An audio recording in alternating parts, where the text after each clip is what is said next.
Have you ever had the experience of chasing something, whether it's success, love, money, personal improvement, only to find that when you finally reach it, the feeling of arrival never quite comes?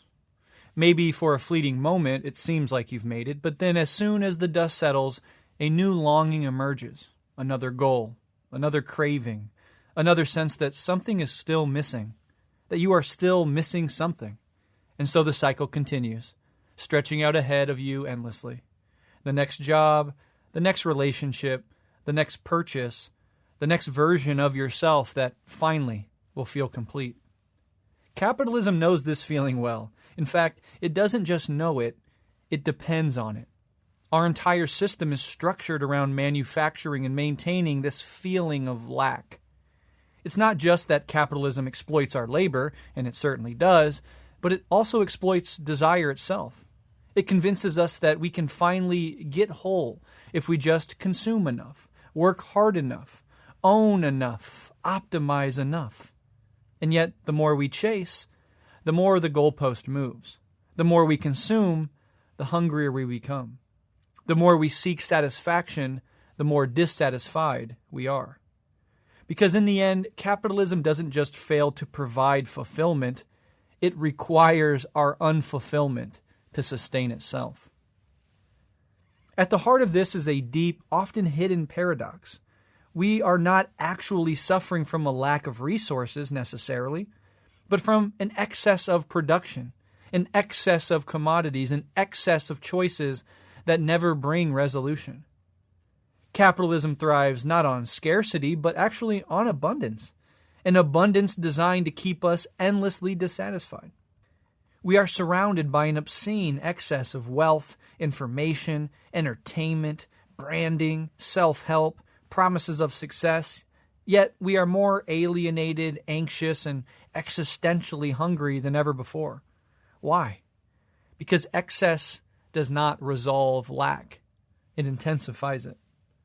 And the system makes sure that we remain personally invested in this particular trap. We're told that if we're still feeling unfulfilled, then it must be our fault. We must not be hustling hard enough, healing fast enough, meditating right, buying the right things, choosing the right brand of self-optimization. And when none of it works, capitalism simply offers us more. Another distraction, another product, another dopamine hit to keep us from noticing that the system was never meant to satisfy us in the first place. And it's not just in our consumption habits. This structure extends to our media, our technology, and our politics. Look at the films we watch. Franchises that never end. Stories that refuse finality. Characters who can never truly die. Marvel movies, corporate reboots, endless sequels. Capitalism cannot tolerate endings. It cannot tolerate real loss. It cannot tolerate lack. Everything must continue indefinitely because if we ever actually arrived at satisfaction, we might just stop consuming. The death of a character, the conclusion of a story, the finality of an experience, these things force us to confront the limits of life itself, and capitalism cannot allow that confrontation. For too long, the left has focused on capitalism primarily as an economic system, one of exploitation, wage labor, class struggle. And it absolutely is, don't get me wrong. But what Todd McGowan's work forces us to confront is that capitalism is not just a system of labor extraction, it's a system of desire extraction. It doesn't just produce commodities, it produces subjects who are trapped in an endless cycle of wanting, consuming, and never arriving. It creates a form of consciousness that cannot imagine desire outside of accumulation, that cannot envision enjoyment beyond consumption. And that is why breaking free of capitalism is not just a political and economic struggle, though it is primarily that, but it is also a psychological and existential one. This is why I always point to the necessity of inner transformation alongside outer transformation. It's not enough to just redistribute resources or seize the means of production, though that would be a good start. But if we don't address how capitalism has shaped our very way of desiring, we will be doomed to replicate in one form or another its logic, even in a post-capitalist world. This is why, alongside materialist analysis and revolutionary praxis, which are essential, I emphasize the importance of deep internal transformation, one that allows us to relate to desire, to lack, and to enjoyment in a way that capitalism does not structure for us. And for me, one of the clearest and most effective ways to engage in that inner transformation is through Buddhist meditation and contemplative practice. Buddhism, particularly its critique of attachment and craving, goes directly to the root of this problem. It teaches that our suffering does not come from lack itself, but from the illusion that lack can be erased. The endless cycle of desire, what Buddhism calls samsara, is eerily similar to capitalism's cycle of excess, dissatisfaction, and the perpetual deferral of fulfillment. Just as McGowan argues that capitalism convinces us that one more purchase, one more upgrade, one more goal will finally bring satisfaction, Buddhism shows us that the craving mind is never satisfied, not because we are failing, but because that is the nature of craving itself. True liberation doesn't come from satisfying every desire. It comes from changing our relationship to desire. It comes from learning to sit with lack rather than compulsively filling it with more. And if we can do that, if we can practice that and integrate that wisdom into our daily lives, then our very being, our very presence can stand as a bulwark against what capitalism is selling us. Instead of only opposing capitalism intellectually while still engaging in its logic, we can extract ourselves from it at the deepest levels of our psychology. After all, what product could capitalism possibly sell to the Buddha? What marketing scheme would work on Jesus? What fashion trend could convince St. Francis to take off his robes and put on a Gucci belt? The whole premise of capitalism becomes laughable to a truly spiritual person, and not the pop, new age spirituality of Instagram influencers, not the kind of spirituality that wants to sell you a course or a meditation cushion or a crystal or an app. Rather, the kind of spirituality that extracts you from that whole carnival of desire and consumption. The sort of spirituality where sitting in the grass and listening to the birds gives you everything you could ever need in that moment.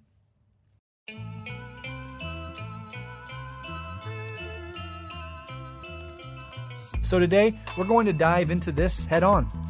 Joining me again is Todd McGowan, whose latest book, Pure Excess, Capitalism and the Commodity, explores the deep psychoanalytic logic of capitalism, the way it shapes our relationship to desire, lack, and to enjoyment itself. We'll be talking about why capitalism cannot function without excess, how it manufactures our dissatisfaction, and what it would mean to truly break out of the system, not just structurally and materially, but also subjectively, psychologically, at the level of how we experience life itself. But before we get into that, if you like what we do here at Rev Left Radio, you can support us on patreon.com/Rev Left Radio. In exchange for your support, $5 a month, you get access to bonus monthly episodes every single month and a back catalog now of over 300 bonus Patreon episodes over the last 8 or so years we've been on the air. And if you don't want to get on Patreon, you don't want to do a monthly membership, you just want to support the show with a one-time donation, you can do so at buymeacoffee.com/Rev Left Radio. The links to both of those things would be in the show notes. This show is 100% listener funded. We deeply appreciate everybody who supports the show in any way they can. And if you don't have money, that's totally fine. Sharing these episodes, leaving us a positive review, anything like that also helps the show grow and gets the show in front of more eyes. So thank you to everybody who supports the show in any way they can. And without further ado, here's my conversation with Todd McGowan on his newest book, Pure Excess, Capitalism and the Commodity.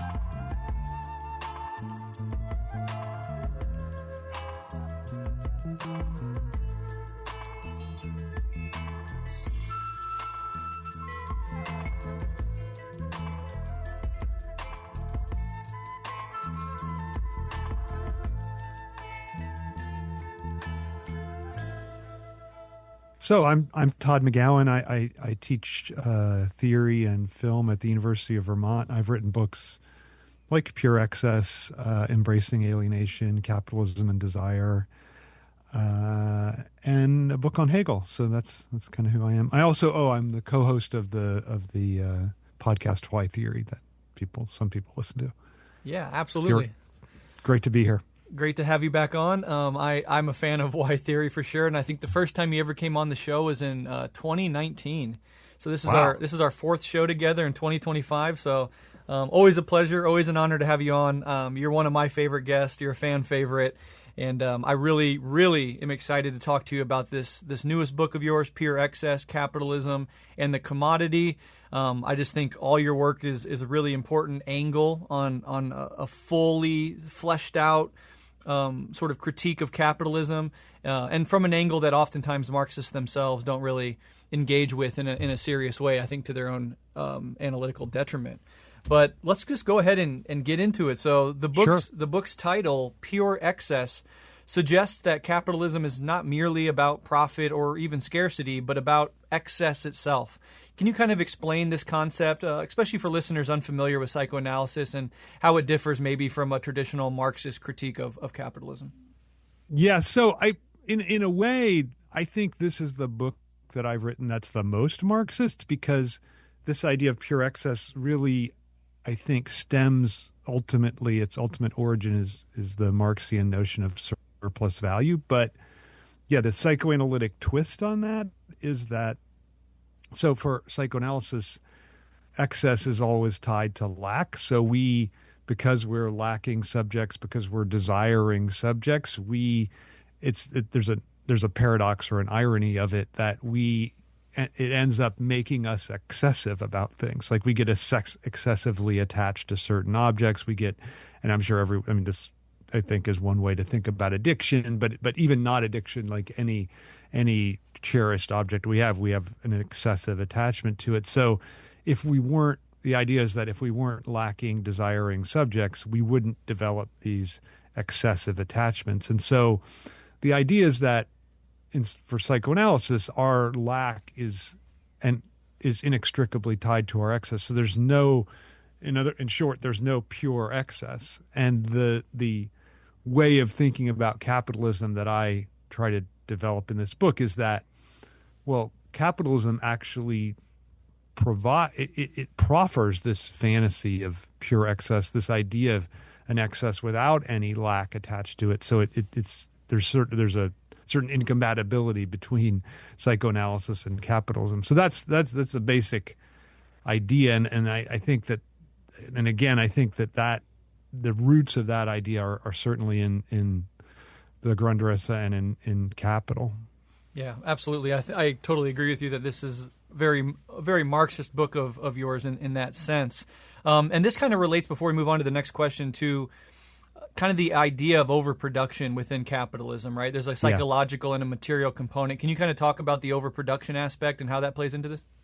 Yeah, and I think you're right to point out how it's certainly societal, economic, but it's also, I think, psychic, that the real psychic reward or the psychic promise of capital is in producing too much of something. And also, I think one of the things one of the watchwords of this book is inutility or uselessness. And I think it's really important that the things that capital produces and generates capital from are things that aren't things that are necessary. And so I really play on this idea of in a way that Marx, I don't think, does, because he lived before Freud, play on this idea of use value, that it's not really, that it's really about something it specifically doesn't have use value. And I've certain Marxist friends of mine have been critical, like, you don't really understand what Marx means about use value. I do understand.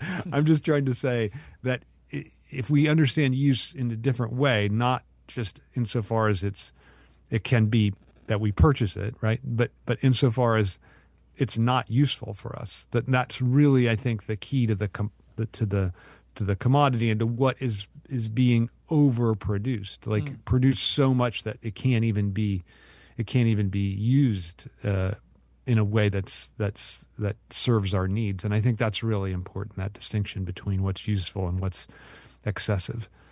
Yeah, do you have like a good example to kind of help touch ground with that with listeners? So I think I use this example in the book, and I it's one of my favorite ones. But the way in which people buy, specifically Nikes, but just any kind of sneakers, like I think that people that buy them, a lot of times they update they buy when a new one comes out for the year, they buy that new model, and obviously their shoes haven't worn out. They don't need the new model, and oftentimes they don't even wear the new model, or they wait to wear it, but or they wear it and they keep the old one that hasn't been used up. So there's no real need that's being served yet. It's just a pure. It seems like it's not a pure excess, but it is just excessive, and I think that seems to me one of the great examples. I think other times the way people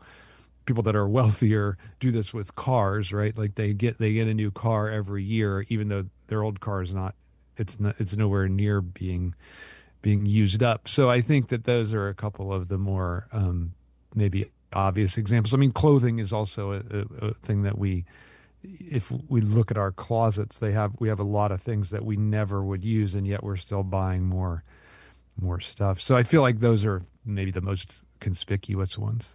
Yeah, I mean, we might get into this a little bit later too, but obviously like the iPhone, the new one comes out, virtually nothing is different, and your phone works completely fine. And yet, if you have enough money, there's an impulse to buy the newest model. Well, not even, Brett. It's interesting, isn't it? Because not even you have enough money. Like my son's phone actually this is very interesting. You brought this up because this happened just about 3 weeks ago. Mm-hmm. One of my son's phones, it broke, and because we're bad parents. Our twins are in college, and we're still paying for their phones. It broke, and he goes to get a new one. And they're like, well, it would be cheaper if there's another member of the family that was also getting a new one too. Like, not only is it I get a good deal, it's actually cheaper to get two than to get one. So my phone was working totally fine. I liked it, and I had to turn it in. And I'm like, can I still have the little thumb thing? They're like, no, you can't do that anymore. You'll quickly get the hang of the new way, and I'd hate the new thing. So it's like it's not, and I think it's a great indication of how the new is the new and the less useful is just pushed upon us, even though the old thing is I mean, the iPhone is the perfect example of this, right? Like, it's just absolutely like what are the new features? Like the camera has more, I mean, just stuff you just couldn't care less about, right? And it works less well than the other one did. So there's nothing about the usefulness of it, right? That is creating the new thing. So I think it's you hit on maybe the example, the ne plus ultra, right? Like, it's the one that's perfect. And there's this affective dimension to something like buying the newest iPhone as well. When you get it, there's obviously this initial thrill. You're getting it. You can't wait to go into it. You unlock it. There's a part of you that knows that not much has changed, but there's still a little excitement about exploring what might be there. But then very quickly you bump up against the limitations of it, and that swelling of excitement fades away, and now you just have this, this thing that is just like the last thing. But your attempt to satisfy that itch is very, very short-lived, and we've now experienced it through many, many models, and yet we continue to kind of fall prey to that every time. People keep doing it. Yeah, I think it's exactly right, and I think that what you're talking about there is what I try to talk about in the book, of like this movement from, like, your expectation is that the excess will be pure, and then when you get the thing, and it takes, like, I don't know how long. It depends on who you are, I guess. Like 10 minutes for me, it happens in like 10 minutes. But for other people, maybe they get a little bit longer of this, like the thrill you're talking about, and then it's gone. And so the excess ends up being not pure at all, and that's the point. I think. Absolutely. Now, before we move forward, I just wanted to kind of zoom out a little bit and say why I find your work so interesting and how it dovetails with mine in an interesting way, because as obviously a Marxist podcast, we're interested in confronting capitalism, transforming the social and the economic and the political revolution, etc. But I've always also pushed this idea that there is an inner, subjective, and consciousness-oriented way in which capitalism preys on us, and a dimension that we have to overcome if we actually hope to overcome the logic of capitalism externally. And for some more traditional or orthodox Marxists, they see that as unnecessary, as a flourish, as something that is really outside of Marxism proper to address that subjective element of the whole system. But, I usually do it through like the discourse on Buddhism, which we'll get to. You do it through a very sharp psychoanalytic lens. But I think we both agree that subjective dimension is absolutely crucial, that we must face that as well as confront the external material reality of capitalism sort of simultaneously if we hope to really overcome it. Yeah, so I was at a screening of No Other Land, this documentary about Palestine, and 2 nights ago, and they're like, okay, we need to get, the main point of this isn't just to watch the documentary, but to get people to sign up to take action. And I'm like, okay, obviously I agree with that. But then what was interesting was like, that's always the question, right? Like, get people to sign up to make people act. And I think what you're saying, and that this is it's totally my view as well. Like, well, what is the real barrier to getting people to taking action to struggling against capital? Well, it's their psychic investment in capital. So, okay, yeah, you can say like, oh, that's just false consciousness. We don't even need to think about that. But I think it's a real barrier. I mean, and I think it manifests itself in every time people are saying, we just need to organize. We just need to organize. I always say, yeah, that's true. But like, what is there still is like a tangible barrier to that. And I think it's a psychic one. And so I think that's where I'm trying to intervene and have something to say, that it's not like and that's why I think when you intervene, you have to intervene both with some idea of a collective action, obviously, because clearly an individual battle against capital is not going to be a successful one, right? It's too massive. But on the other hand, a collective one's not going to be successful if the individuals invested in it are still invested in the commodity, right? So I think it has to be a sort of a war on both fronts, if you will. Absolutely, yeah, and that inner aspect, people would say, well, I'm not really invested in the commodity. I want to overthrow capitalism, and they consciously think of themselves as that, but in all these subtle and unconscious ways, they are pulled into the very logic of capital, and so that needs to be brought into a full awareness, and then dismantled through interventions like yours and others. If we're really going to address it, you can't just say, well, I'm a socialist. I don't agree with capitalism. Therefore, I'm not really subject to its ideological pull or, subconsciously engaging in its logics. You absolutely are, because we're conditioned. Well, I know, while you're watching Netflix and searching on your iPhone. I mean, right? Like, it's probably simultaneously, which is again also part of the capitalist thing, right? Absolutely. Like the way attention is diffused. I think like that's so. Yeah, I don't think it's. Yeah, I just don't think it's that simple to say like, oh, I'm not a capitalist subject because I don't believe in capitalism, right? Like, I mean, I'm tempted to say, this. People say this about things all the time, but you may not believe in capitalism, but it believes in you. Like you're invested in it, whether you want to be or not. I think that's one of the things. I think that's to me one of the reasons for its incredible persistence. Yeah, absolutely. All right, let's go ahead and move on. Capitalism presents itself as a system of rational exchange, but you, alongside Marx, argue that the commodity form is a kind of magic trick, hiding labor and exploitation, but also, according to you, manufacturing desire and sustaining the illusion of infinite novelty, which we just touched on. So how does this deception work, and why do people remain invested in it? Yeah, so one of the things that I do, and this I think is again a very Marxist example. I talk about this.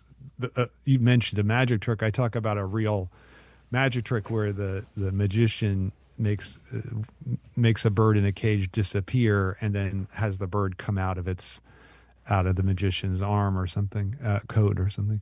And this is incredibly detailed in the Christopher Nolan film, The Prestige, which I think is his masterpiece. But I think that the point is that what's interesting about that is that what I'm sure people know this, that the bird in the cage is crushed when the magician claps the cage down, and it's a different bird that emerges. And I link that crushing of the bird to the crushing of labor by capitalism, and then the bird that emerges is the commodity. And it seems like it's the same bird, so that there's no, the sacrifice is not palpable, right? Like you don't register the sacrifice except unconsciously. Obviously you know something happened. That you know, like when you're looking on your iPhone, at least there's some awareness that children were mining cobalt in the Congo, and that things like this that are you don't want to be conscious of, because it would make your enjoyment of the app less pure. But I think that's how, I mean, that's that dimension of like the way in which it's also, it's like there's that magic trick is a way to also get your phantasmatic investment in the commodity. Because if you didn't have that, I think you wouldn't be susceptible to the lure of the commodity, which I think it's interesting. Like how, to what extent would, and this, I sort of say this in the book in a speculative way, like to what extent would Marx have been different if he would have read Freud? I mean, he couldn't have read Freud because Freud hadn't written anything by the time Marx died. But it does make for an interesting question, I think. Like, how would the analysis of the commodity have been different? Because I think the lure of the commodity is really, really important. And I think, when Marx says the commodity's full of all these theological niceties, I think that he doesn't really see the extent to which that's true. Like, it almost has a theological, religious power over us. Yeah, it's a really interesting idea, too, to think about Marx engaging with Freud and the psychoanalytic tradition more broadly. And that actually brings up an interesting tension that maybe you could touch on, which is there are obviously attempts in the past to synthesize insights, and you're working in that tradition, but there's also genuine tension. Even a lot of the figures within psychoanalysis, like Jung and Freud, were very conservative, certainly not Marxist. Sure. Jung is a hardcore individualist and anti-communist, and there's, to this day, Nazi. I mean, yeah. Let's be fair. Yeah. I mean, in a lot of ways, yeah. Yeah. So no, I mean, he was like he was a pro-Aryan. Like he was not sad that the Nazis took power. Yeah, because I've heard things with Jung that people try to say that actually he stayed in academia to kind of like help his Jewish colleagues in their work get ahead. What do you make of all that? Yeah, I just don't think that's true. I don't think that's true. Yeah. Okay, interesting. I think a lot of people have a lot of really have a lot of investment in Jung, and they want to. I get it. And I mean, it's the same thing like this crisis that happened with Heidegger, right? Like people who were invested in him, they felt like they had to defend him until it became evident that you just couldn't. And I don't know. I guess I've never really seen that problem. Like, I think you can, like, a thinker can be valuable and they can have done pretty bad things. And I don't think that makes their thought necessarily less valuable. So that's not, but what you said, and actually to the point, like, you're right. Freud was a conservative. Jacques Lacan was a conservative. Like, those guys are conservatives. But I don't think that makes their thought less valuable or less able to be mobilized for a leftist project. I agree. Not at all. Not at all. So I just don't think that's. I mean, Freud was a conservative because he was a pessimist. Like, he just thought, and I think actually, a little pessimism is a good thing for the left. Actually, I agree. But I'm kind of interested. That was very interesting in and of itself. But I'm interested in what you think is one of the most credible or the best arguments coming out of a Marxist direction that is skeptical of psychoanalysis, and how you would attempt to resolve it, or if you would at all. Well, I'll just say who my favorite anti-psychoanalytic thinker is. That's Georg Lukács for sure. Like, I think he's, or Jean-Paul Sartre. I think both of them, although Sartre's not really a Marxist, I don't think. But I think Lukács, like, I think he's what I would say, he's very hostile to psychoanalysis, right? And yet, I think there's certain dimensions of him that are like, just, here's what I would say. And this is why I think Lukács is such an interesting figure. Like, his attention to form, I think, is actually one of the points at which psychoanalysis and Marxism come together. And so I get his critique that it's necessarily individualist. And I actually think, in terms of a practice, and that it's actually his idea is that it's and this is a pretty standard Marxist idea, that it's accommodating individuals to their capitalist situation, right? But I don't think that's even totally wrong. But I think that the theoretical insights that come along with psychoanalysis actually are part of a challenge to that capitalist system. So I don't some of those critiques I don't have that much disagreement with. And yeah, I just think it's the only thing I would say is that psychoanalysis is not therapy. And I think that's a pretty important distinction, right? So it's not about like therapeutically making you feel healed. And so making people feel not healed, which I think is the psychoanalytic goal, is pretty consonant with political struggle, I think. Very interesting. And I think we'll touch on that a little bit going forward. But your general point about taking ideas and core concepts, even from traditions that might even be outwardly hostile to a revolutionary left-wing program, is an important thing that we can and should do. And in fact, my most recent episode was a 2.5 episode on Marcus Aurelius' Stoicism. Marcus Aurelius, Roman Empire, what does he have to teach us 2,000 years later, interested in proletarian revolution, but inverting some of those ideas, taking them and putting them to work in service of a Marxist or a revolutionary program is precisely, I think, more valuable and what we should be doing, instead of simply dismissing the whole thing as hostile to Marxism, therefore there's nothing of credibility or nothing of use in there. I think we throw a lot of babies out with a lot of bathwater when we do that. I couldn't agree more. And I think like that's one of the great lessons of Hegel, right? That it's never just about like dismissing or critiquing, but about like seeing the truth within the thing and then developing that, right? Or seeing how even the contradictions have something to teach us about a position. I just absolutely agree with that. Like I find just the dismissal, and I don't see what's gained by that, really. That's why I tend to not to write things or even do things where I'm just attacking a position, because I just don't think it's just not that interesting and not that helpful. And it's often very lazy, and it's a cover. Yeah. It's a cover for a refusal to engage. Yeah. I mean, engage, right? Engage and see what's being said there, right? Definitely. Yeah. All right. Well, one of the most interesting arguments of yours, and one that really hit home for me, just in my own personal experience, and I think will hit home to a lot of audience members, is that capitalism convinces people that they can get whole if they just consume enough, work hard enough, I might add self-optimize enough, or attain the right status symbols. But the system itself ensures that wholeness is always out of reach, definitionally, structurally. So with this idea in mind, how do debt, commodity fetishism, and ideological illusions sustain this endless, unachievable promise? Well, I think debt is the big one. I think I start that chapter with, I quote Paul Manafort. And I think I say something like, Paul Manafort probably isn't a good person to look for advice, because even as a corrupt guy, he's not really that good at corruption.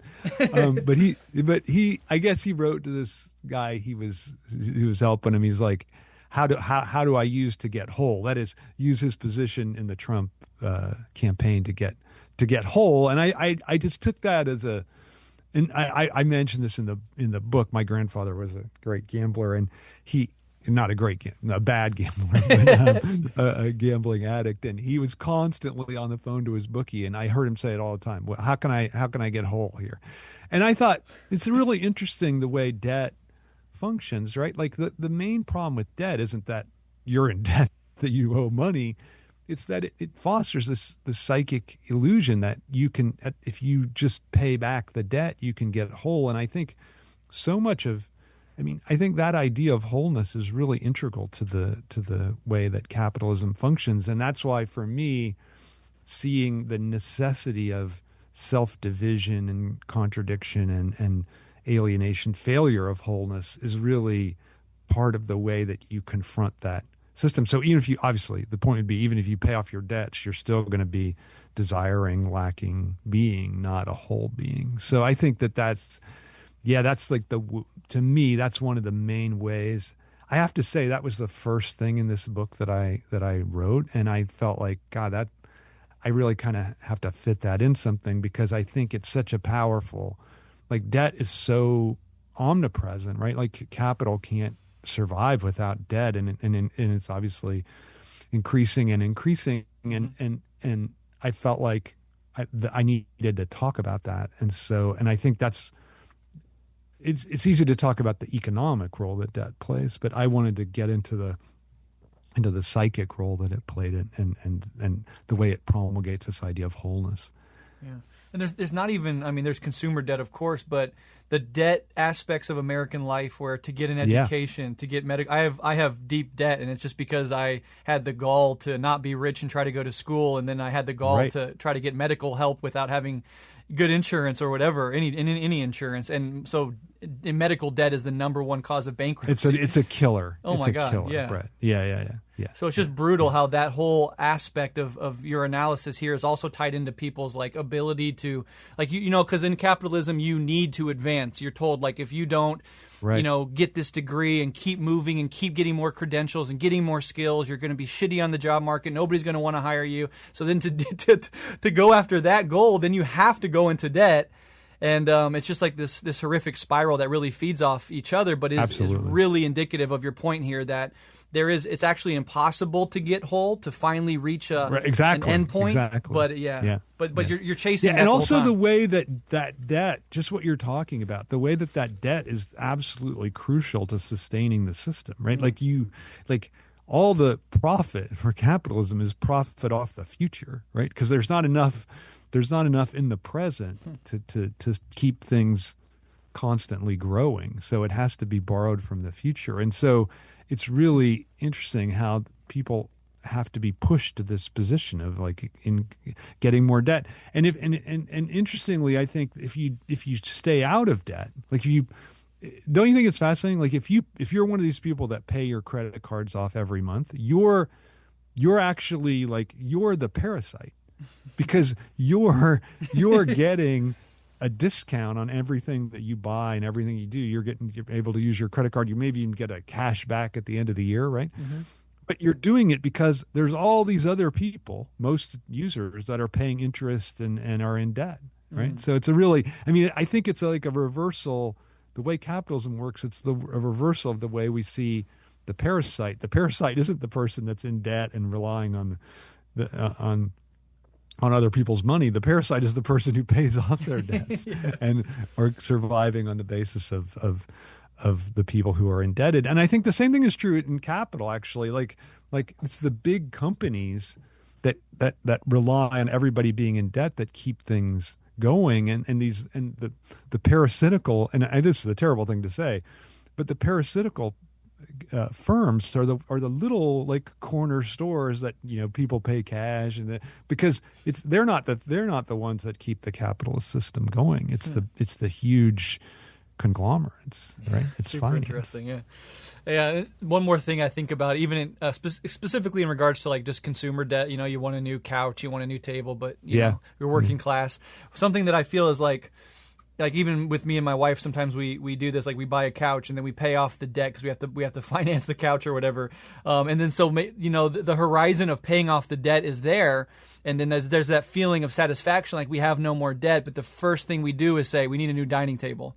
I know, so let's get back into debt. I know. We have to clear this debt so we can go into another form of debt. I know. That's what we do too. We're like, okay, all right. So which debt are we going to choose this time, right? Like because this one's terrible. Though we know this thing needs to be replaced. But it's all like a question of that, right? Like Absolutely. But it's not a question of not going into debt, I think. Yeah. So this is another aspect of the getting whole part that I wanted to kind of touch on, and is this is kind of the irony of the system, is the people who succeed most at capitalism, right? It's so clear. Like, you can think of Trump and Elon because they're in the news right now and in front of everybody's face. It is so clear that no matter how much wealth they have, how much power they have, no matter how much they've quote unquote won the capitalist game, that they are also never, ever, ever satisfied. They need more. They need to be liked. They need the attention. And this is another aspect, is like even the billionaires, even the quote-unquote winners of capitalism, they think that by getting that power and that wealth and that legacy, that they will somehow be ultimately satisfied. But even at the very pinnacle of the capitalist pyramid, are deeply unsatisfied, kind of pathological people, that can never quite get there. And I wonder if you can touch on that a little bit. Yeah, in fact, I think it's like it's maybe I even used this example in the book, but it's like in The Great Gatsby, like that green light at the end of Daisy's dock that recedes the closer that you get to it. Like I feel like it's actually like compared to you and me, I think their situation is, I mean, obviously they have more creature comforts than we do, but their situation's worse because the closer that you get to that pure excess, the further it seems to recede away from you. And so I feel like that's the whole point of the way that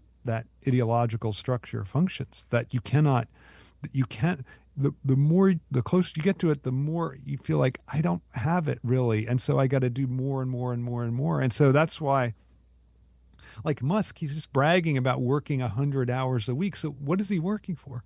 Like, what is the point of that? Right. I mean, it's a strange kind of thing where, and it's very different. And this is, I think, shows the historical nature of the system, right? In a very Marxist way, because like an aristocrat in the, 14th century wouldn't have bragged about how much they were working. That would have been ridiculous. They would have bragged about how much they weren't working. And I think it's because there's this absolute striving to get like I gotta work to get the most possible value that I can, right? The most, because I need to strip this excess of its impurities because it still has some impurities. I want the pure, and then they never are going to get there. And so the closer it seems you get there, the further away you are. So I feel like actually you and me are probably psychically, I mean, I know this is true. We're a lot better off than the people that are in their position psychically, I think. Yeah. Yeah, absolutely. And you can even see it with figures like Peter Thiel or whatever, where it's like obviously you've won everything, but like they also want to be now the philosopher kings. They want to pretend like they understand Plato, and they want to take their rightful position under the Kurdish Yarvin ideology of this aristocratic corporate class. It's never like you already have all the corrupted democratic quote unquote power by infiltrating that system and buying politicians. You already have all the money you could ever want or spend in several lifetimes, and you also need to be worshipped now. It's like, and even if we started worshiping you, it wouldn't be enough. Really interesting. I was on this, some guy made a mistake. He's a pro-capitalist guy, and he saw my book called Capitalism and Desire, and he thought it was a pro-capitalist book. And I'm like, you don't want me on there. It's not, I'm not. And he's like, no. I'm open to things. And so the whole thing was just basically an argument the whole time.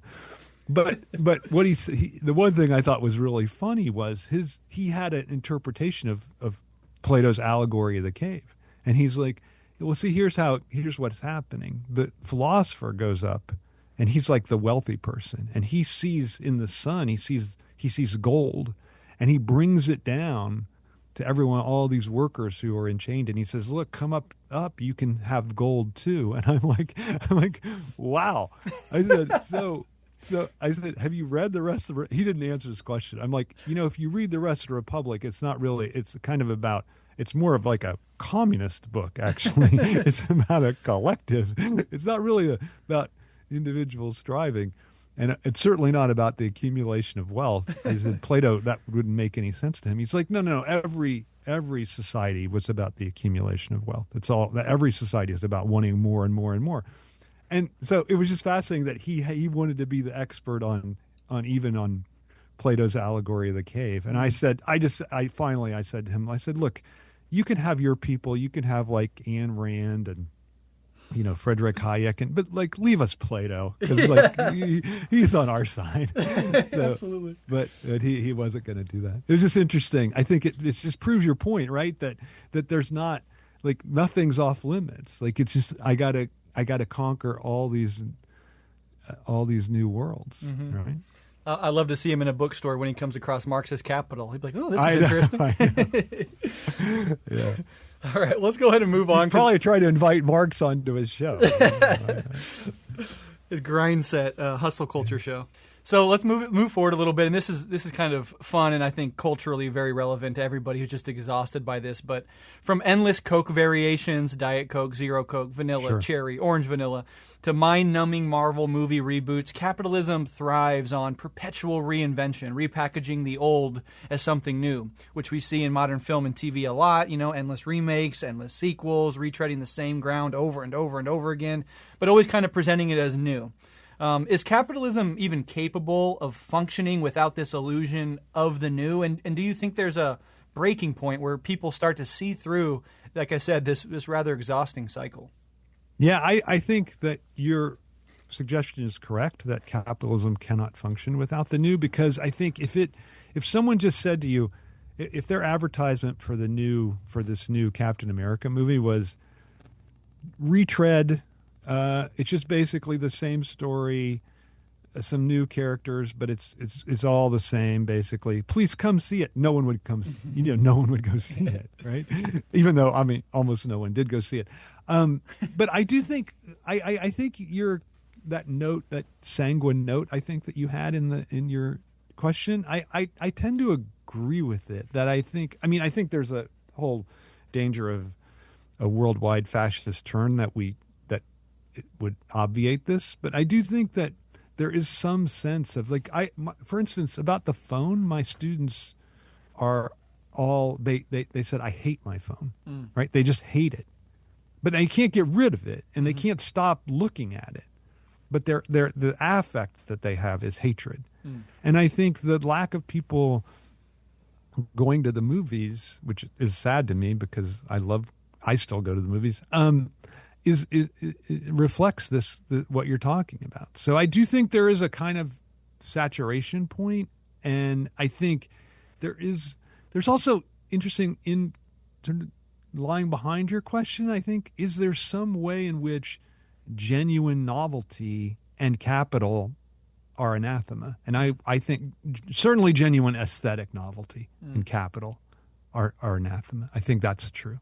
So it's interesting. It's a time to live in, for sure. Can you go deeper on that aesthetic point? What do you mean by that? Yeah. I think that it's not an accident that capital is trying to recycle, say, Marvel things or whatever. And I think that, let's take a film of. So we'll talk about a guy that just died. So Gene Hackman, his greatest film. I think it's the greatest film in the second half of the 20th century.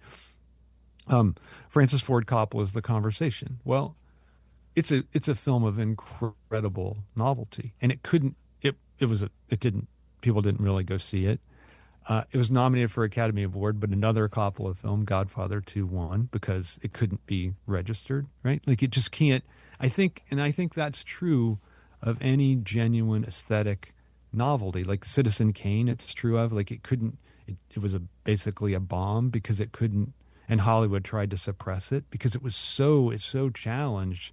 It did a lot of things new, and it so challenged the ways of the fetish. And I think what the fetish does is I think what you're talking about is really fetishism. That fetishism gives us it covers over a lack, and I think lack is where the genuine new emerges. Like, there's some kind of rupture, there's something contradictory, there's something that doesn't work, and that's how something new can emerge. But the fetish is constantly covering that over, and I feel like that's what we're getting, these fetishistic fetishizing commodities, and that's why there's some kind of incompatibility between the new and capital.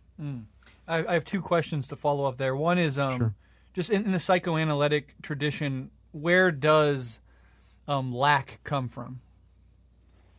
Well, lack comes from it's a good question. Like, it comes from this. It's basically theorized first by Jacques Lacan, but it's certainly present in Freud from the beginning, and his name for it was castration, and that just means for him that we're cut off. In a way, it's tied to everything we've been talking about. It just means that we're cut off from any kind of ultimate enjoyment, right? Like that's what lack means, that we're cut off from that.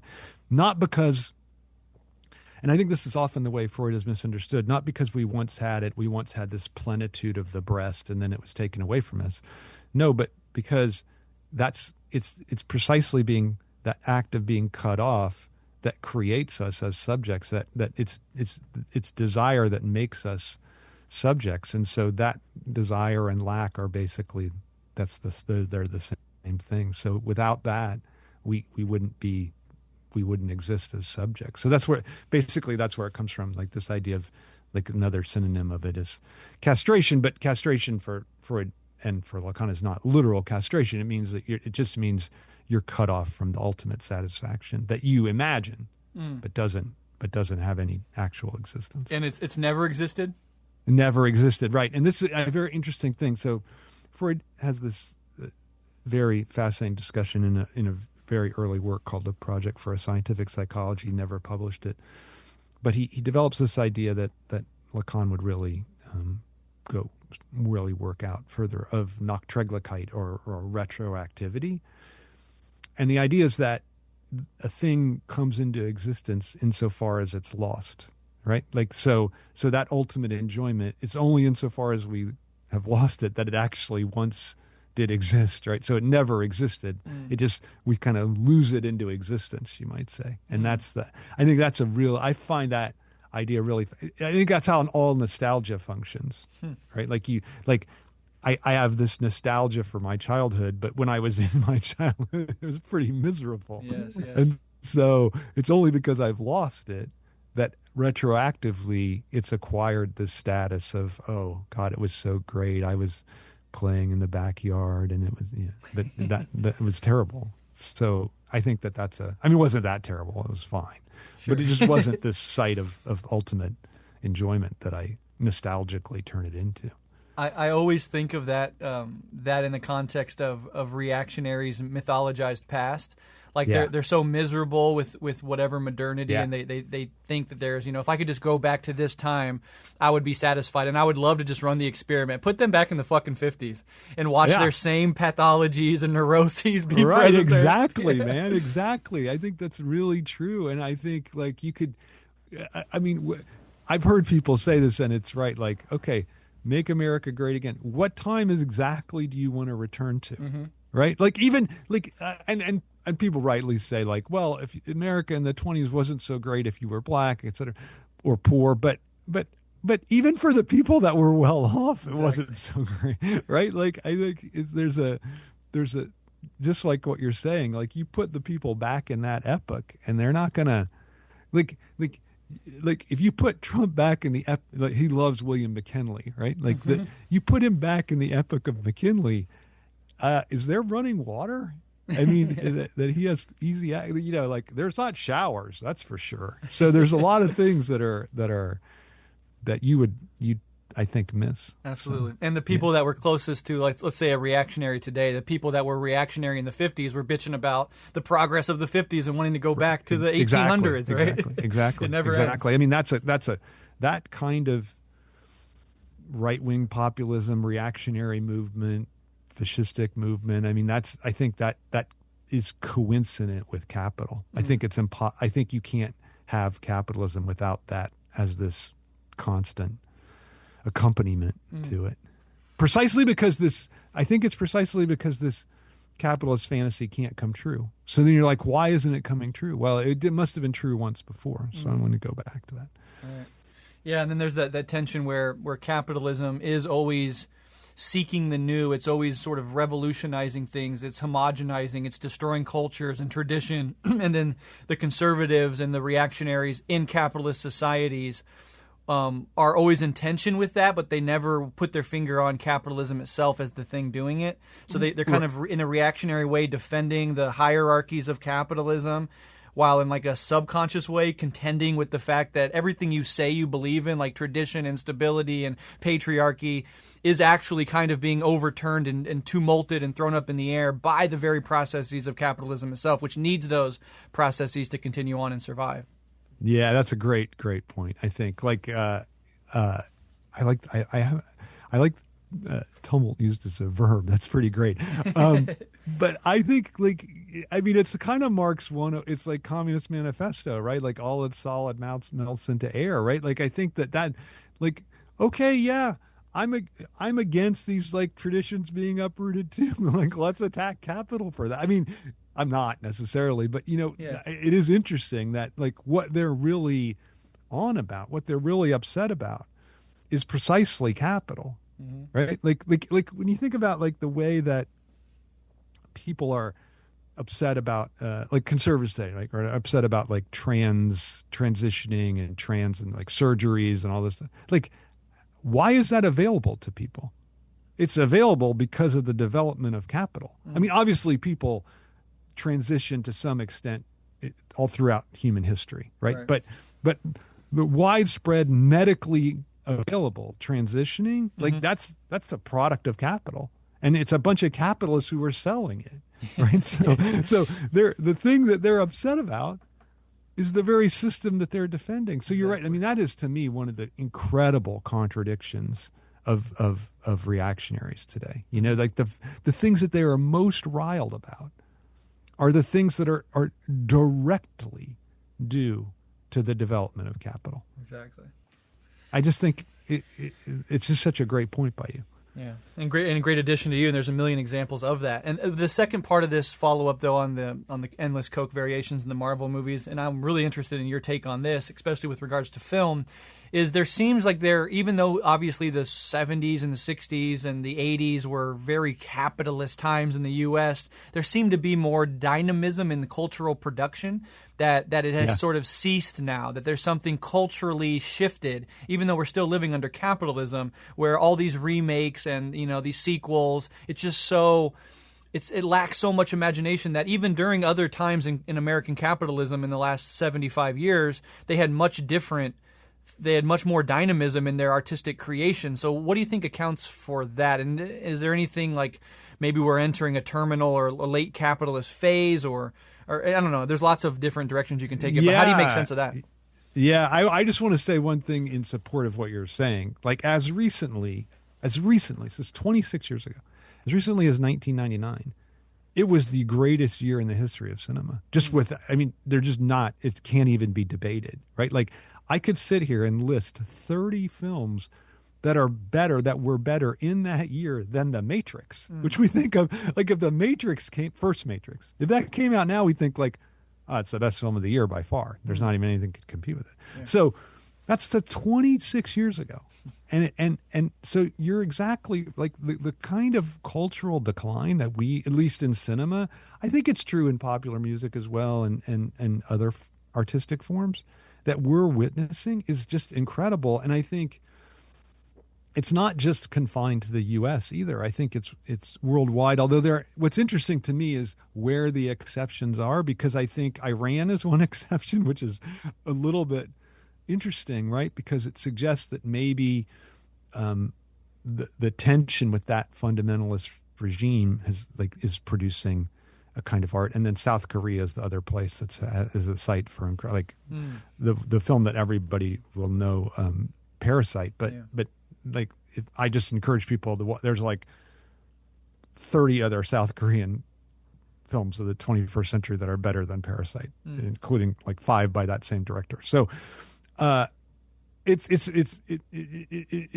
is, but I think your point in general is absolutely right, and I think I guess the question is, are we entering some kind of terminal phase? I don't know about that, but I do think that without that production of, I don't know how else to put it, but of works that are interesting, that works that capture people, that works that challenge people, then it does seem like it's harder to get people invested in the capitalist system. Even all the stuff that people can stream, I don't think it excites them to consume in a way that things used to. So I do think that there is for instance, was it February 20th, 2 days ago, right? This don't buy anything day, right? I wonder if that which I did obey. I was really hungry and at night, and I wanted to go get some to eat, but we didn't have hardly anything in the house. But I did manage to obey and just ate a few stale cookies. But it was very sad. But I felt like I did my duty. But I wonder if that's not going to be emerging as a kind of a thing, right? Because signing off of all streaming services, and I wonder about that. Like, I wonder if that isn't, like, if, in other words, if like Marvel certainly is. You mentioned Marvel a couple times, rightfully. They're certainly feeling the loss, right? Like they have not, since the second Avengers film, or the Avengers finale, they have not had a real successful. I guess Deadpool and Wolverine, but that's not really a Marvel thing. They haven't had a real hit, and so I feel like there is some kind of sense that maybe things are winding down for capital, right? Yeah. But that leaves open the question of where it goes, I think, right. Sadly, right? Yeah, I mean, it could go in a few different directions. Obviously, right. there could be revolutionary movements. There could be a techno-dystopian, authoritarian fascism that emerges out of it. Or there could be, as we've seen in the past, a period of capitalist rejuvenation, where there is this adaptability inherent in capitalism. It's come out of the gutters many times before, created new epochs or generations of cultural production and economic growth.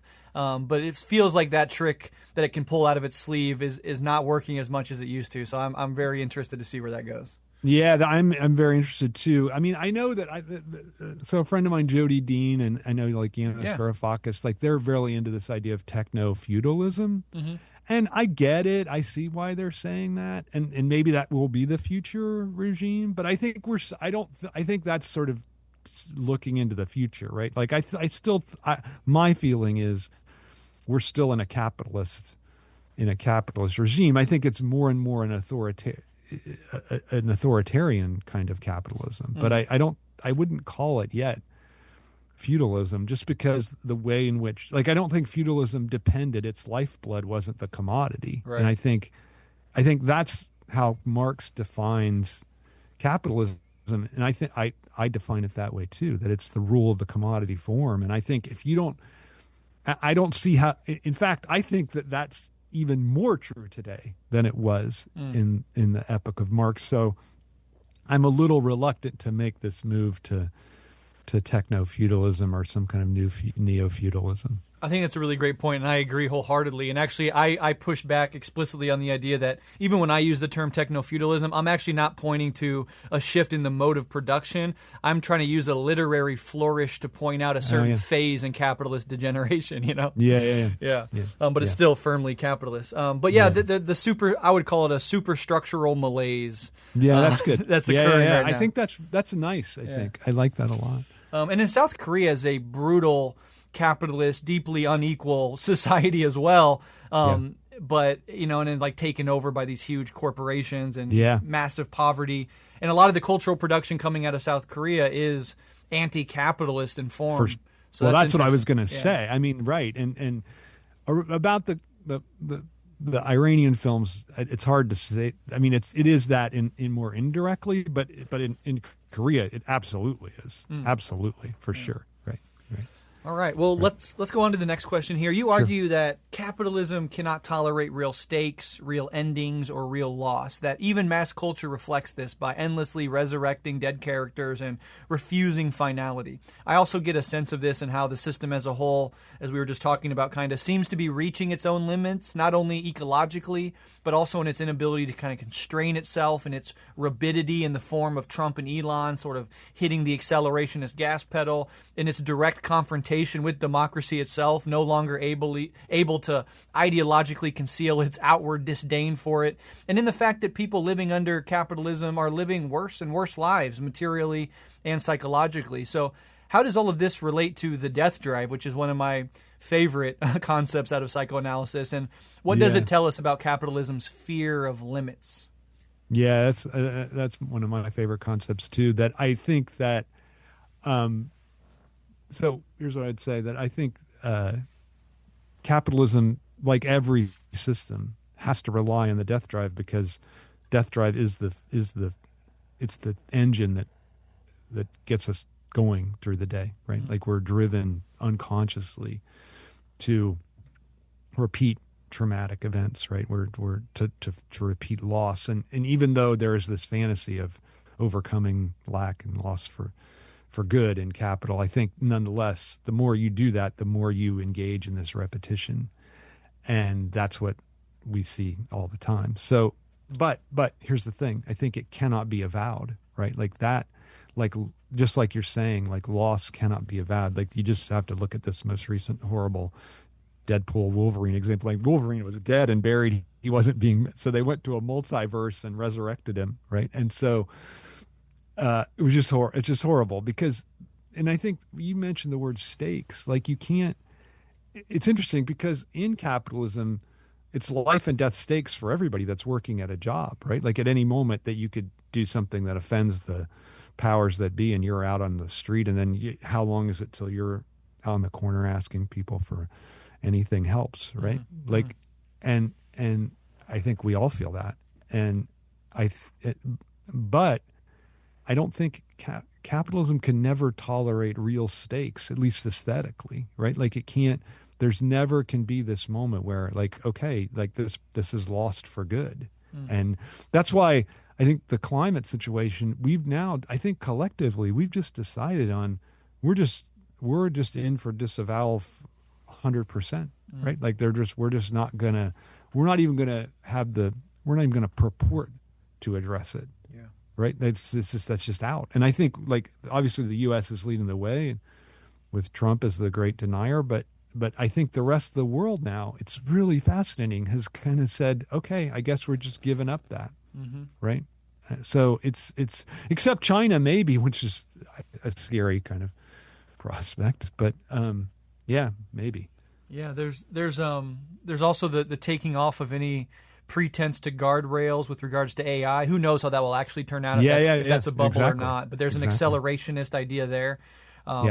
Could you give us an example of the death drive maybe in daily life? And do you see that resignation from even attempting to pretend to want to face climate change as a form of civilizational death drive in some sense? For sure.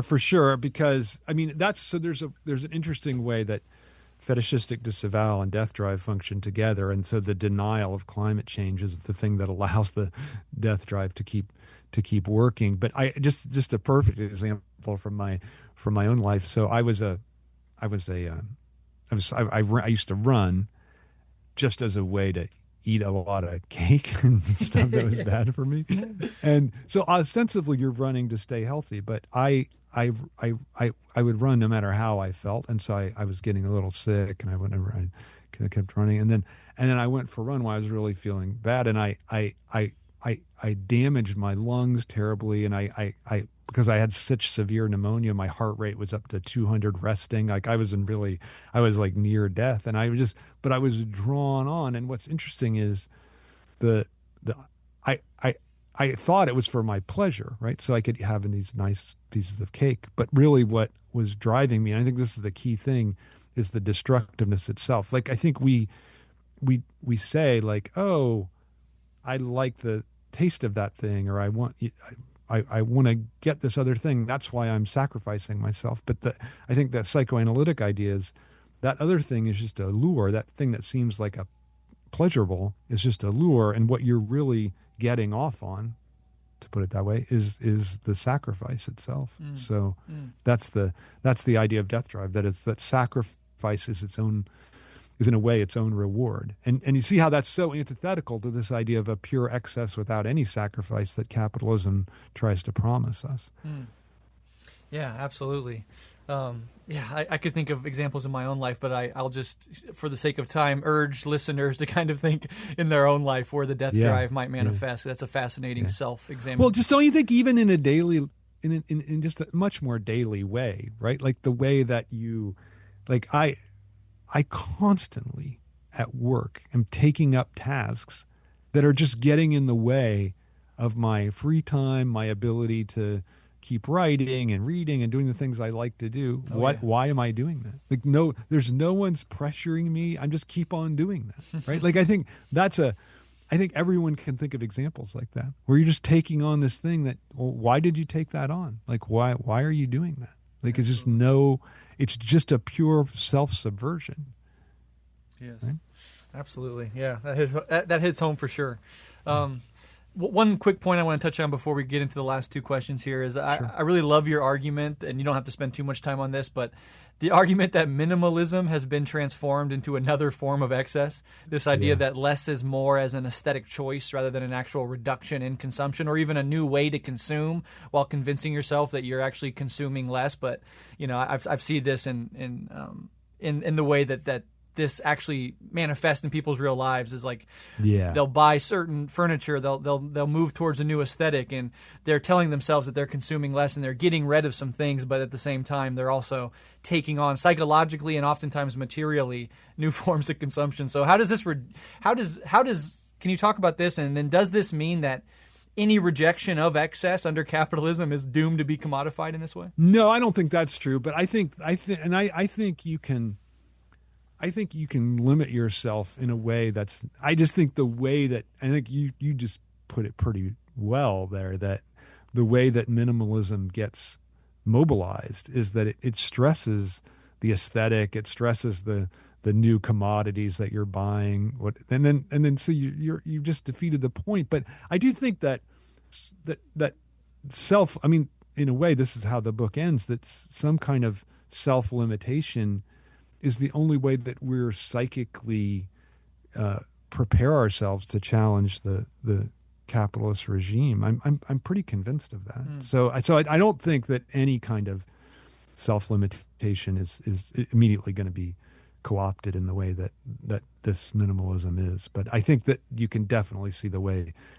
I mean, in fact, I find people that are minimalists mostly annoying because I'm like, okay, yeah, you're really not challenging the thing in the way that you think you are, and what's more, you're like a campaign slogan for capital. So I find that a little annoying, but I don't think we should dismiss that on the whole.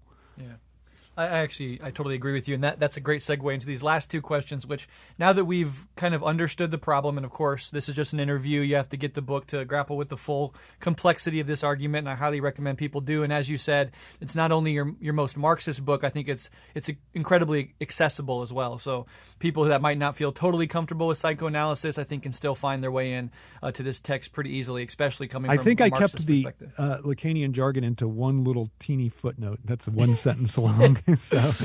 So I really tried to do that. Yeah. But yeah, so these last two questions are going to be, now that we understand the problem, thinking of a way out. So you suggest that art is one of the few places where capitalism's illusions can be exposed. But in an era where everything, including art, is increasingly commodified, do you still believe that art can challenge capitalism's excesses, or has capitalism already absorbed artistic critique into itself? And as a side question, what are your thoughts about, new media, the likes of which you and I engage in? There's certainly a consumptive element, and even an excessive one. If I can just understand this system more, if I can just get the right theory, if I can consume more content and knowledge, while also having a real aspect that does attempt to confront and break down capitalist ideology. So I'd love your thoughts on both of those. Yeah. So I do not believe that art is forever commodified. I think there's always a tension between what I would call a genuine work of art. I know that's probably a contested term, but a genuine work of art and capital. I think they're at odds with each other, and they end up that the genuine work of art is always a challenge to capital, and it fits rough. Even if capital tries to capitalize on it, it's also trying to squelch it, and I think that's why we see so much resistance to genuine works of art and this instead desire to produce superhero movies, which I don't think you can make a genuine work of art out of a superhero movie.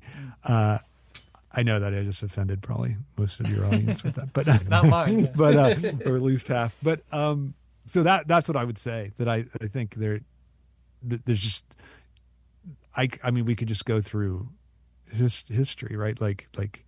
And this is why I think these great works of art often even fail as commodities, right? Like the great F. Scott Fitzgerald died in a drunken stupor because The Great Gatsby failed. I mean, Herman Melville had to stop writing novels because Moby Dick failed. Like these great works, they weren't successful commodities. So I feel like that sort of tells you what I think is the real relationship between art and capital, or in the commodity. And as far as the other question, I'm really, I think probably you feel the same way. I'm really of two minds on this question. Mm-hmm. Like I really feel like, look, so much of this of new media and social media especially is distraction, and is getting us not to really focus on what we should be focusing on. Yet at the same time, I feel like I can't tell you how many. I get probably 10, 15 emails a day from people that a lot of them are not academics. They're just ordinary people, right? That just want to talk about theoretical questions, and most of them are about capitalism and the commodity and questions like that, and its relationship to the psyche. So that makes, and then there are other, I mean, I'm just one person. There's so many other outlets that are really trying to disseminate theoretical knowledge to people that otherwise wouldn't have access to it, mm-hmm. right? And I think I feel like that's such a great thing, because I think this long critique of academic Marxism, right? Like the problem was it was so shut up. The problem wasn't that it was intellectual. The problem was that it was shut up in the institution, mm-hmm. in the university. And I feel like now that's not true. Like even the most academic figure, like your work gets just almost de facto. I mean, you have to do obviously you have to do things, but it gets out there and gets disseminated. And I think there's much more of an appetite for that. So I feel like that makes me feel like it's a good thing. So I again, that's not a great answer, because I'm just totally divided about it. Like I feel like, just like you're saying, like you can just consume, you can turn it into a thing you're consuming, but at the same time, there's this possibility of like broadening certain ideas to a larger audience and getting people engaged in that way about thinking about their economic situation in a theoretical way. So yeah. I don't know. I feel like it's both things at once. And that's dialectics, I guess, right? Absolutely. And I do think on the whole, it's obviously a good thing if you're using whatever platform you have or whatever skill set you have as an artist or as a communicator or whatever, as an academic, whatever. If you're using that to militate in some way against the system, to raise people's consciousness against the system, ultimately, even though there's always going to be a consumptive element within the capitalist mode of production, even with regards to those things, you're still producing something that is of benefit in that it raises people's consciousness. And I get emails all the time. Brett, what's the alternative? Exactly. I mean, the alternative is just to sit in your room and do nothing. Exactly. I don't think that. Yeah. Like if you don't want to ever be part of the commodity system, then you're not going to be doing much, right? Absolutely. Yeah. All right, so the last question is a little wordy. I hope you'll indulge me here, but sure. This is a great way to end this conversation. You end the book on the idea that escaping capitalism requires a transformation in how we relate to enjoyment, lack, and sacrifice. If capitalism produces a subject that is always lacking, always wanting, always chasing an unachievable excess, what does a post-capitalist subject look like? What kind of transformation and desire would need to take place for people to genuinely move beyond capitalism's structuring of enjoyment? And as I always force this question on you in one way or another when we talk, do you see Buddhism as offering a way to desire differently, one that could break capitalism's hold over subjectivity and help us imagine a relationship to lack that doesn't trap us in endless accumulation? Okay, I'm going to answer both these questions in a way that one is probably not going to surprise you. The other one's going to surprise you. Okay. So my friend Sheldon George was given he was given a talk, and there must have been 1,000 people in the audience. Maybe I'm exaggerating, but and it was a talk about psychoanalysis and racism. And he's black, and a white person stood up and said, "What can I do to?" this classic kind of thing, like, even as a group of psychoanalysts. What could I do to help fight racism? And he's like, well, everybody can do something, first of all. But then he said a thing it always stuck with me. He just said, I really have a 3-word answer for you: enjoy your lack. And I think that's what a post-capitalist subject does. Like, it doesn't think like, oh, I got to get over this. I got to get over this thing that I'm missing. I got to get around this, overcome this obstacle. Instead, it sees how what I'm actually enjoying this thing, the lack itself, or the obstacle itself, is integral to my enjoyment, my satisfaction. Right? Like my favorite example of this is we have twin boys that are 20, they just turned 21. So we have, our cars are, you can imagine the condition that they're in, because we don't have a lot of money and we can't afford to fix them every time they get in a little fender bender. So it's embarrassing. Like when we have guests come here and I got to drive, and they're like, "What? This car is wrecked. Why are you driving it?" But I was driving home. I was playing tennis, I don't know, a year ago or so, and I was at the light, and somebody comes up and hits me from behind, right, and like hits me in the bumper, and I didn't get whiplash or anything, but I felt it. I get out of the car and they're like, "Okay, I got to give you my insurance information." I'm like, you know what? It's a 6-1 this car's already, it's fine. Just you don't need to get insurance. Your insurance rate's right. Just drive away. And they're like, "Are you kidding me?" I'm like, "No, I don't want to take this in and get it fixed and just to have it wrecked again." And so I was like, look at the incredible benefit. And they were like, "Oh, thankful." But I was thankful because I didn't have to go to the insurance and go to right. And so the thing that, I think this is like a really crucial insight of dialectics, that the thing that is the barrier or the obstacle, the damage to the car, is actually this thing that's also it can be freeing too. And I think that's the kind of way of like the realignment to think, like, because I think the capitalist thinks like, "Oh, I got a chance to really get my car repaired," right? Like that's what they think. So that's that part. Now the other thing is Buddhism. So I'm going to later today record a Why Theory podcast in which I have to apologize for saying that Buddhism is not that no major authoritarian power has employed Buddhism, unlike all the other major religions. And of course, I received like 10 emails telling me how, what about God? What about me and more? And so, okay. So, but here's what I think. I think actually religion itself there is obviously, even more than art, it gets appropriated by capitalism, right? But I think at the core of religion, and my friend Rick Boothie wrote a book called Embracing the Void, which is about psychoanalysis and religion. And his point is that every religious experience is an experience of this void in the other. And I think Buddhism, it's very clear that that's true in Buddhism. His point is it's also really true in Christianity as well, and the love your enemy injunction is about that.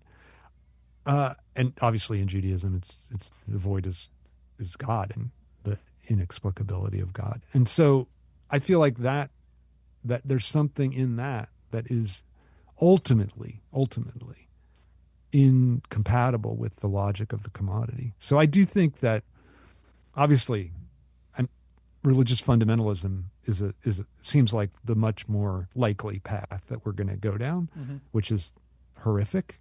But I do think that at the core of the religious experience is this encounter with the void in the other that I think is tied to what I was just saying about the obstacle and about enjoy or lack. So that's so I'm giving a yes to Buddhism, but I'm not just confining it to Buddhism, because that got me in trouble earlier. No, absolutely. I love the answer. Could not agree more. I just did an episode on Sufism. I talk about Christian mysticism all the time. There is something in the deepest aspects of these religious traditions that is just completely revolutionary subjectively when it comes to the basic logic and premises of capital. So that's a great answer. And the idea of enjoying lack itself, like stop trying to pursue excess. There is no point you'll ever get to in your life where you feel that you've finally arrived. Stop trying to pursue it. And even just something as simple as letting your car be banged up. And not needing to fix it, not needing to go through the rigmarole of trying to get as much as you can out of the other person because it was their fault and you could get more money, and just letting all that go, not buying the next iPhone, all these different ways. All those things. Right. You're cultivating something within yourself that is antithetical to capital. And that is a challenge to capital, right? Like that damages the functioning of capital. Yeah. In a very small way, but it does. Right. Yeah. And it also makes you then able to be part of some collective work. Exactly. Yeah. If we're going to do the outward transformation of revolutionary organizing in any effective way, we have to take seriously this dimension as well. Absolutely. Beautifully said, my friend. And for any listeners out there that might be in Vermont and you want to get in a car crash, look for Todd driving around the street. He's the most forgiving driver. I'll be driving the beat-up Prius. So. I can't miss him. Thank you so much, Todd. Okay, I really appreciate it. Hey, before I let you go, though, can you just let listeners know where they can find the book and your podcast? Sure. The book is at Columbia University Press, so if you want to not buy it on Amazon or buy it from some independent bookstore, that'd be great. It's called Pure Excess, Capitalism and the Commodity. And the podcast is Why Theory, and it's available on Spotify, which is interesting. So when Joni Mitchell left Spotify, we went to Spotify, not intentionally. But I'm kidding. I think when she went back, we joined, but we ended up having to because it ended up. The podcast only costs us money. We don't make anything. So the other platform ended up being too expensive. So. Nice. All right. Well, I'll link to those in the show notes. Thank you so much, Todd. Keep up the amazing work, and let's talk again soon. Brett, thanks. That'd be great. Take care. I don't want to work more. I want to work less. I don't want a cold shower to endure what's next. I want to kill my ambition, disappear into the forest. So when you tell me why I'm wrong, I won't hear it. I need to take a break. I need to hurt less. There's pressure in my throat from too much stress. Take a look around, it makes perfect sense. I'm adversely affected by negative environments. I need to believe if I scratch and I bleed, I'll find a way through the unknown, headed for home. Someday, play the game they say, pass every test. Learn to be a leader, no time for rest. These machines are so smart, they simulate intelligence. They can do my work, let them handle it. I wanna feel good, I wanna feel my best. You tell me not to worry, I'm obsessed. Impossibly unsettled, a panic-stricken mess. I wanna feel secure, not like this. I need to believe if I scratch and I bleed, I'll find a way through the unknown, headed for home. Someday, running out of time, not much left. Gotta keep moving, one more step. The sun may be shining, it's time to get dressed.